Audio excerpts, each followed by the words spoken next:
and a huge welcome to the Entrepreneur's Circus, where we don't just talk business, we talk about the real, messy, chaotic life behind the scenes.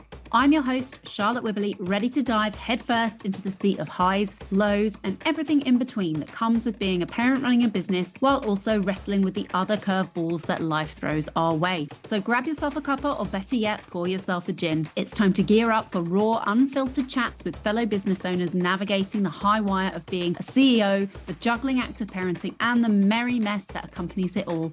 This is entrepreneurship in its glorious chaos. Hello, everybody. Welcome back to the Entrepreneur's Circus with me, Charlotte Wibberley. Now, I have been looking forward to recording this one. I have got the amazing Laura Weeden with me, who is not only a fabulous entrepreneur and business owner in her own right, but she's also, I'm lucky to say, a part of my team. She's been part of my team for the last 7.5 years. So welcome, my lovely Laura. Oh, thank you, Charlotte. Thanks for having me. Not at all. So for the folks that have been living under a rock and don't know who the hell you are, who the hell are you? So I'm Laura, and I run a company called Q Virtue, and I've been going for about 8 years now. And I started out as a VA, and then latterly have sort of morphed into a tech/business strategist/launch and funnel certified strategist now, can I just say, and an events guru. So yeah, basically a little bit of everything. Lots of hats. Lots of hats. I love variety. Yeah, it's interesting because before we came on this recording, we were talking about all the different things that we possibly could talk about on this conversation, and we figured out in our typical way, there's about 1 billion things we could talk to. It was a long list. Every single day, and it's possibly why we get on so well, and we've been working together for such a long time. But you've had like so many experiences on your business journey. You know, you've said I say only 8 years. 8 years in business is amazing, but you've worked with multiple clients doing multiple things, right? How's that all come about? Literally pivoting off every experience. So Yeah. I just think I really enjoy change. You know, some people are quite against change, pivoting and things. Yes. They like to be, and I just have naturally sat into what feels good, what aligns at the time, and just going on this whole journey. And I think my business from when I started to now is so different. And I think when you meet new people and you work with new clients, you learn something new, you learn what you don't like, who you don't like, what you love doing, what you don't love doing. And you start just getting a little bit picky and finding your feet, and your journey just kind of goes off in a really nice place. But it takes a lot of work and a lot of confidence to be able to trust those pivots. Yeah, going with your gut's a huge part of it, right? So like when you're talking about knowing the what's or the who's that you don't like to work with, or the things that you don't like doing in business, I think sometimes it can be quite hard, but it takes a lot of balls to be able to go, actually, no, that's not for me.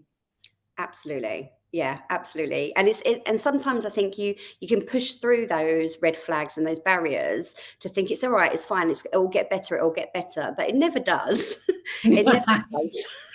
You and I know, like, we won't share on this conversation, but we've worked with people that we've absolutely known on discovery call should be a hard no pass, and then we've only ever. I know, but it's sad because we're egging each other on, and we're like, no, together it's fine. We'll get through this. It'll be great. It'll be amazing. What a great case study. And yeah, and we should just trust that intuition in the beginning, definitely. Isn't the definition of madness doing the same thing over and over again and expecting a different result? And that's literally us with this one will be fine, don't worry. Every alarm bell going off, but no, we'll be okay. We'll be okay. We're very good at spotting red flags now. 7 years in, we're pretty good. We got this.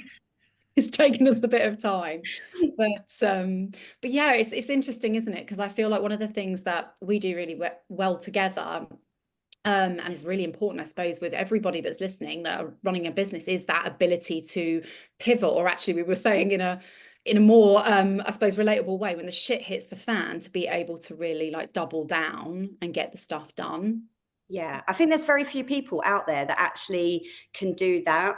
And I think I think that's over time and resilience and working with different clients and different people and having, something I learned in my corporate career was like, if shit goes down, don't come to people with problems. You need to come with double solutions. And I think that is just embedded in our DNA. And it's just like when shit hits the fan, there's no way out. Like you can't just be like, oh, you know what, not today. You're on board. Like, let's get it done. Let's fix this. Like, how can we turn it around? What can we do today? And I love that. I love when shit goes wrong, because I think there's just so many lessons in it. Like, it's horrible at the time, it is, but there is so many lessons to be learned, and you learn so much more from things going wrong than you do from things going right. And there is so much like growth and development in that phase. And I think like you and I are just like, when it goes wrong, like what solutions can we come up? What new ways to work out there? What, how to sell differently now? Like, everything's changing. And I think what's lovely about you and I is that we'll sit there and dissect it, won't we, and work out how to move forward. And when shit hits the fan, I think it is like instead of swerving it, as some people do, or even we've had people in the team before that have maybe done that, it's kind of right, this hasn't worked, or this hasn't gone so well, but we'll own up and then we'll step up and make sure that solution comes. But I think we, again, like, that probably comes from your wealth of experience, both in the PA world, but then also as a business owner, in knowing what those other possible solutions are. So, because not everything's going to work right for everybody in the same way. About this all the time, cookie cutters don't exist, right? Yeah, absolutely. And I think that's the key thing as well, is for people to understand that, I think we it's hard in our industry, isn't it? Because we look at what other people are doing and it's like, oh, they're doing really well, they're being really successful, let's try that. And it's like, no, they've got a different audience, they're selling something completely different. It's every single thing needs to be absolutely personalized to the business, to the audience, to the products that you're selling. And it's hard to talk people out of that. They're doing that really works. It's like, no, we need to, look at the stats, the data. And I think that's something I've really learned from working with you, is the data, checking the data, looking at the data, analyzing absolutely everything. Yeah, I know that it's not sexy. It's never sexy for me, but I know it's not sexy, but the data really does give all the clues. And it's the thing that frustrates me about business owners that don't look at the data is that if things aren't working for them, or even if things are working for them, the answers are all right there, and they can use that to then make the right decisions on what they should double down on, or what they should probably ditch in their business as well. So this is probably a really good opportunity to actually ask you, Charlotte. Yeah, go on. Oh my God, I feel like I've been interviewed now. Tables are turning. Tables turning. But like, it's great because you've taught me how to do this, and I now teach my clients that I work with outside of Charlotte Wibberley how to do this.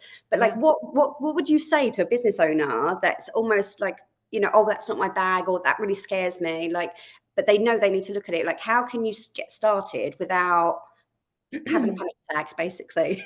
It's really interesting, isn't it? Because it's like anything in business, that like usually when we all start out in business, we try and do absolutely every fucking thing that we can do in our businesses, even if it's not in our skill set. And then we realize down the line that actually we're not the best person to do that particular thing in our business. Someone else is going to do it more effectively. They're going to get better results. And actually it's going to lift that load that we have when we have, that thing on your to-do list, and you're like, oh, I don't want to do it. And it brings you down, start to resent it. So for the people that are like, oh, data, I know I should look at my data, but data's not my bag, then I kind of say to them, well, look, okay, fine, but it really will give you the key to what's working in your business so that you can make more money and you can stop wasting time on all this stuff that's actually not going to bring you any revenue. And if you don't like looking at the data, or you don't understand it, you've got no bloody interest in it, there will be somebody out there, hashtag me and Laura, that like looking at this and can interpret it and can therefore give you those answers, so that you as the business owner can then go, okay, right, well, the next step should therefore be this. So I think back in the day, if you'd asked me 5 or 6 years ago, I probably would have been softer with it. Now I'm a bit like, that's kind of a silly thing to push to the side out of all the things, because it's going to tell you what is working in your business and what's not. And our time's precious, right? We can't be wasting time on stuff that's not working. Absolutely. Oh my God, is that good enough? That's good. Thank you. It's interesting because I guess Laura and I were talking before this as well about, because we generally get on a call and talk for England, which is one of our strengths / weaknesses. But we were talking kind of about both of us, and we're very similar in personality, which I'm guessing is what probably attracted us both to each other in the first place. Laura, I would say, is my creative brain. She helps me when I have this massive idea and I want it to come to fruition, and I can see what it needs to look like, but I can't see what it actually needs to look like. And she can then translate that into social media, sales pages, all these other things that then look amazing and actually do what they need to do. But we both also struggle with shiny object syndrome, and get easily distracted. And I think both of us would suspect highly that we have ADHD traits. Am I wrong? 100% correct. Yeah, undiagnosed ADHD in the house without fail. Absolutely. And it's a challenge, I think, because I was talking with a client last week about onboarding a team member, and they were trying to choose between onboarding somebody that they knew they'd known for a really long time and they had a really close personal relationship with, and they trusted this person, but they didn't quite have the skill set. And I kind of said to them, the relationship in your team has to come first. That personal connection and trust has to come first. And I feel like now you're going to think that I'm saying you don't have skill set, because you do. But both Laura and I know that actually we work really well together, but we also need this other person here that reins us in. Absolutely. How do you deal with that? Because obviously I know how it works inside of my business, but how do you deal with that, massive ideas and that, inspiration and distraction in your own business? So I've got my third person always. Okay. So like you and I have the lovely Nicola, who keeps us very much grounded, Yes. on track. I've got those people in my business, but also like when I'm having conversations with clients and things, I'm always telling them, because when I suppose when I get on discovery calls and someone's like, oh, I need a VA, I'm ready to grow my team, I will always have that conversation of pretty much what you just said, is like, that team doesn't need to be singular. Yes. If you spoke to that client and she's like, well, I've got this person with this amazing connection and this relationship that we've got, that's going to drive your business, that's going to bring so much value in so many areas. But split the time. So if you've got a budget of, I don't know, 20 hours a month, have that person in for 10, and then bring in a project manager or someone that's going to keep you on track, or provide those skills that are missing for the other time. You don't have to have one person to do everything. Like, build your team that works for you. Yeah, I think that's such an important point, actually, because I feel like in the online business world, it's kind of, people are told that they have to have this VA or this right-hand person, and therefore they think that it has to be this one person that can do their social media, be their tech VA. They can also talk about launch and funnel strategy. They can also, be amazing in Canva. Whereas actually the reality is, just like the business owners themselves, service providers generally have like a niche or something they're good at, right? Absolutely. And it's the same in the VA world, and bringing in any team member in. You're better off having 3 people with a niche skill that can deliver the best in each of those 3 niches, than having one person that can do all 3 quite well. Yeah.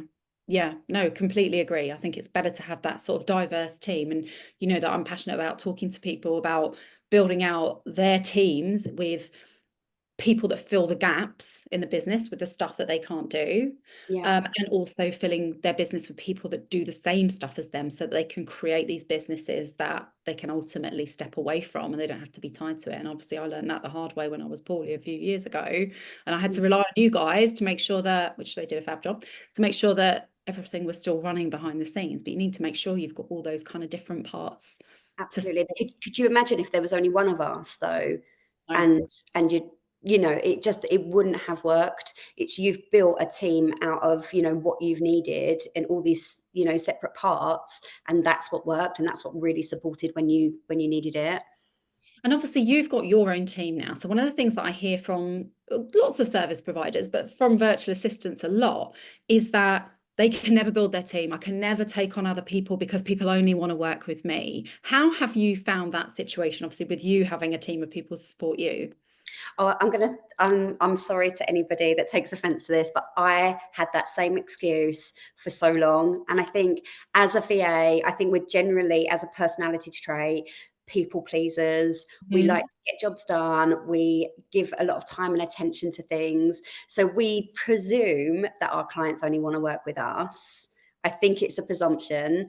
I think our clients and anybody that owns a business, you do care about the people, but you also need a job done. So as long as that you've got a great team who know what they're doing and have a decent personality and a good fit. But people love people. We talk about this all the time, don't we, about personal connection, and people love people. And somebody I find amazing, you might not find amazing.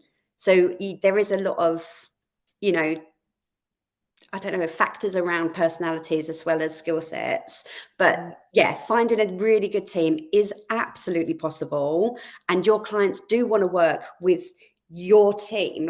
As long as they know that your team members work to your standard and deliver the same service, they don't mind who it is, as long as the job's done. And as well, the lovely thing about that is I work really, really closely with my team. So when anything does go wrong or there is a question, we can pull on each other's skill sets. It's very often that I'll get a phone call on a Friday that will just be like, can you just very quickly, this isn't working, just show me how to do this. So actually my clients only, get even more value because they've got a team of people who then have a pool of knowledge to support them. Totally agree. And clients, as you say, they want the deliverable, they want the result. And actually your team, because inevitably it will be people that you've trained to a certain standard, or you've, vetted to within an inch of their life to make sure that they can do the job and there's a good connection there. It's an extension of you anyway. So, and it brings all that value and experience on top of it. So yeah, I'm glad that's the view you have. And I think, certainly within my launch and funnel strategist program at the moment, I'm trying to say to the guys there that are kind of avidly going, no, I'm not, it's just me. I want to just be me, trying to talk to them about the risks of being solo in business, both from a what happens if you're unwell point of view to a how are you possibly going to scale beyond the hours that you have. Yeah. I think that's the problem with every service provider. We are so time poor. If you do not look at sort of growing and scaling, how are you going to scale the business? So talking about time, you've obviously got 2 kids and a diva sausage dog. How do you manage your time with running your business and getting everything done for your lovely clients, alongside, trying to be a parent as well? So interesting question. It's hard. I'm not going to sit here and lie and just say, it's really, really easy. It is so hard. And I think I have weeks where I give myself a little pat on the back and I'm just like, I am winning at life. Everyone's alive. Everyone's fed. Wash load has been done. My clients are happy. But there are weeks when I am pulling my hair out and it's such a juggle. I mean, you understand this, 2 kids, 2 sets of clubs, husband that's working, a house to run, Dog. Multiple clients could be in launch or have events, and there's just it's an awful lot to juggle. And I think the best thing I ever did was a couple of years ago, I got certified as a positive psychology coach. I did a course, and I think that really changed my framing around being kind to myself, speaking nicely to myself, and giving myself grace and forgiveness of when things do tend to fuck up. Yeah. That, it's okay. Just come with a solution, get it fixed, get it. And I think everything we do, we put so much pressure on our shoulders to be the best in business, to be the best parents, to be the best wives, to be the best, everything. And it's literally impossible. Something's got to slide. And I think you just have to do your best and hope for the best and survive. It's interesting, isn't it? Because I think we as people pleasers, as women perhaps, we are our own worst critics, right? So when stuff doesn't go perfectly, but also I think we're so full of hope that things will go really well, that when it doesn't, and suddenly business has gone really well but the kids are having a tough time, or the other way round, we feel like it's a personal failing, whereas it is a real juggling act. And sometimes we get it right and sometimes we get it wrong, and it's kind of about that acceptance to go, we're only human. And this is the reason we're doing it, is so that you know, I know for you and me that we can be there and do the things that we want to do with our kids whilst also having a career as well. But it's not always going to be shiny, shiny and perfect.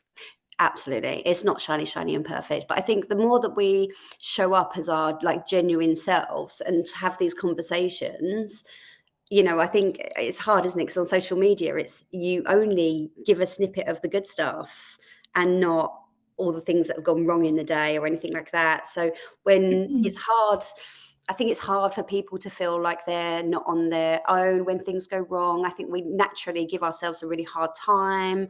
And yeah, I just think, yeah, I think it's just in our DNA, isn't it? Just to be incredibly hard on ourselves. And it's just not necessary. You know, I think we're all doing a great job. And we've all got great networks and great friends to support us. Absolutely. And it's one of the reasons that you know, because you've been here right from the first idea of this podcast. But one of the things that I wanted to talk about on this was the real stuff that goes on and not the shiny, shiny, everything's fabulous. Isn't it amazing? It was like do you know what? Some days are really shit. And some days I don't want to do the business. And some days I just want to sit on the sofa and eat crisps.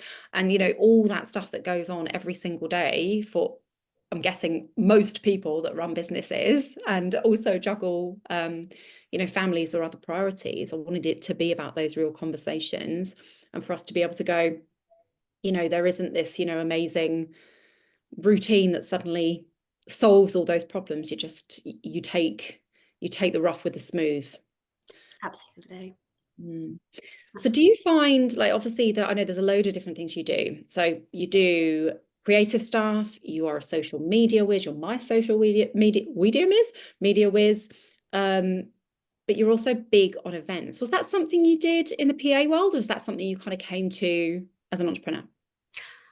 So it is something I did in the PA world, but not in the way that you think I did. I just loved the social aspect. Like I think I love personal connection. I love building relationships, and I think really interesting. I've only recently pivoted this, but I was told a very long time ago that I basically went for an interview. And in the interview, the gentleman turned around to me and he was like, I'm really glad that you came in for this interview because you are amazing in person, but on paper, I just didn't see this. Really? Amazing. Mic drop. Laura. So for years, Ouch. Ouch. So, but this is the thing. So for years, I really took that very personally, and it really held me back. And I sort of thought like I have to then see people and be with people for them to know me, to like me, to trust me. And it is very, very true. But I've recently done some work on this, and and I've now pivoted this into a very positive of that. Just personal connection is very important to me. Being in the room with people, there's conversations that you can have in the room that you wouldn't necessarily have over Zoom. There's like physical touch, and I'm a little bit of a hugger. I know, Charlotte, you're a hugger too. It's that connection that I think everybody just needs that connection. So I think for me, that's just been a massive driver. And when I see my clients building audiences and I can see the vibe that they're creating, I'm just like, get these people in a room, together, and you just see the magic happen. And it's just pivoted and evolved from that. Yeah. I feel like post-COVID, where everything went online and everyone was like, we can't see each other. Let's network online. Let's do all these things online. Zoom calls, Zoom calls, Zoom calls. We'd kind of forgotten about how good it is, but also how it fast tracks the connection to be with people. And actually, not in a creepy way, but to touch people and hug people and just to feel that in-person connection. I completely agree. I feel like it's having a bit of a comeback now, isn't it? Everyone's kind of rebelling against the online stuff and going, no, let's do more in person. It's so, so important. Like not only like as business owners, a lot of us work on our own in our offices. We might have teams, but we do generally work on our own. So it's so important for us as business owners to have that in-person stuff, but for our audiences, like it's so that connection can, and I'm not just talking about personalities and relationships and connections, like it's proven to generate more income for your business. That personal connection and building that relationship faster is going to generate you more revenue.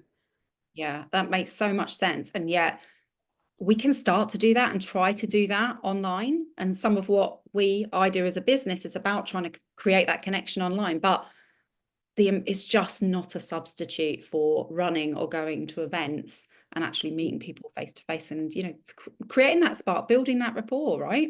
Yeah, absolutely. But you and I are both talking about this as, you know, because that's very important to us. There is still a whole pocket of people that don't need that. There is a pocket. And I think this is why I think I love the work that we do together, because it's about the ecosystem. It's about having something for everybody in your audience, because there are people who are quite happy just to log into a course or a platform and not have that personal connection. So I think you just, you know, it is changing, and it's about providing a whole system that works for for everybody. No, I completely agree. That's a really important part as well. The people that don't want to do the hugging. This takes me back to Be Inspired when I spoke there, and the fact that, you know, there was Danny it's amazing at her events, but she put these badges out that were like, please come and hug me. Or then equally, there was one that was like, just no, I'm not a hugger. Do not hug me. And so you'd approach people and hug them depending on their badge. And then all of us that had done the hugging ended up walking away with COVID. And the people that had that I'm not a hugger badges We're all on, smug. losers. So there's something in it, but There's pros and cons. There's pros and cons. You got to weigh it up. It does make me think of, though, when you and I see each other, like meet at Liverpool Street Station, we're like, We're huggers. We're huggers. So this has been a really interesting conversation. Before we stop and go on with our days, I would love to know, because to me, you are somebody that wears loads of different hats, not just between your business and your personal life, but within business as well. Do you have something in your business that you do for clients that you're just like, oh, this is the secret sauce, this is the juicy stuff, I love it, and it lights you up every single time you do it? Yes. Can you share what that is? Oh, I feel like you've really put me on the spot. But actually, I think it came to light over this weekend. I've just done a retreat with a client, and we sat down and we had a whole strategy session afterwards. And we were talking about business, where we want things to go. And I think that is what really lights me up, is having that conversation about really getting to know the business owner, what it is that they're trying to achieve, and then helping them work out the best way to get to their goals, and to block out the noise of other businesses and really go on your individual path. And I think I love to empower people and make them step into their own. So I think it's I think it's the strategy, the conversations, but also I love the creativeness. So I love the delivery as well. So I don't just come up with the ideas. Like I like to build as well. So I think I think it's a mix between the conversation strategy piece, business strat, and building. Getting it done. Yeah. I think, again, like as somebody that's got ADHD tendencies, the diversity of work is important, right? Oh, somebody approached me this weekend and was just like, oh, wouldn't you just want one client, just work for one client full time? You know, isn't that the dream? And I was like, no, it's not, because I just think how much I learn and I grow and I develop from having this array of completely different clients, and the variety, and, you know, I do different roles for different businesses. I get all of my kicks from all of that variety. Like, and I don't think I could ever go back to being just working in one business and just having one goal, one vision, one step in front of the other. Surely then that's like just taking a job again as well. Yeah. And who could do that? Because I definitely couldn't. Although, talking about the bad times, I would say once a year for the last 8 years, there has been days when I'm like, right, let's dust off the CV. It's got that bad. I think we've all been there. And anyone that says they haven't in their years or whatever it is of being in business that says, no, I've not thought about going back to employment, is 100% lying. Oh, 100%. Yeah, absolutely. We've all had those days where we've gone, seriously, what we're doing, Tesco's, whatever it is, I just need to earn some money and this is too hard. But I guess that's what means that 8 years later, you're still in business. Yeah. Amazing, my love. Well, look, you need to get on and do some of my work. Yeah, I know. Joking aside, though, we've tried to have this conversation a few times, and it's been so good to have you on and hear about your story, but also just have a natter. So thank you so much, my love. Thank you for having me. And for those of you listening, if you're still with us, thank you so much for listening. And we'll have another episode dropping next Thursday. So come back and listen to us having those real conversations on the Entrepreneur Circus. Thanks. Bye. Bye.